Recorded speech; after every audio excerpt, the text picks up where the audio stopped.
বিশ্বনবী সাল্লাল্লাহু আলাইহি ওয়াসাল্লাম সালাতের ইমামতি করছেন, আল্লাহু আকবার বলে নামাজ শুরু করলেন, রুকুতে গেলেন, রুকু থেকে দাঁড়িয়ে পড়লেন সামি আল্লাহু লিমান হামিদা, ফিসফিস আওয়াজে পেছনে থাকা সাহাবারা পড়লেন রব্বানা ওয়ালাকাল হামদ। এক সাহাবী অতিরিক্ত বাড়িয়ে পড়লেন হামদান কাসীরান তাইয়িবান মুবারাকান ফীহি।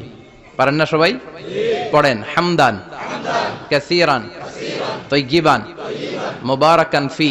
বিশ্বনবী সালাত শেষ করলেন, মুসল্লিদের দিকে মুখ ফিরিয়ে বললেন, কে পড়েছো? কেউ দাঁড়ায় না, সবাই ভয় পেয়ে গেছে। বিশ্বনবী অভয় দেওয়ার পর এক সাহাবী হাত তুলে দাঁড়িয়ে বললেন, ইয়া রাসূলুল্লাহ, আমি পড়েছি। বিশ্বনবী বললেন, কেন পড়েছো? আমি তো এটা শিখাই নাই। সাহাবী বললেন, ইয়া রাসূলুল্লাহ, আল্লাহর প্রশংসা আমার কম কম করলে অন্তর জুড়ায় না। বিশ্বনবী বললেন, সালাতে থাকা অবস্থায় দেখেছি তোমার এই অতিরিক্ত 4টা তাসবির সওয়াবটা 30-এরও বেশি ফেরেশতা কে কার আগে এই সওয়াবটা আল্লাহর আরশে পৌঁছে দিবে এ নিয়ে আকাশে প্রতিযোগিতা চলছিল। সুবহানাল্লাহ।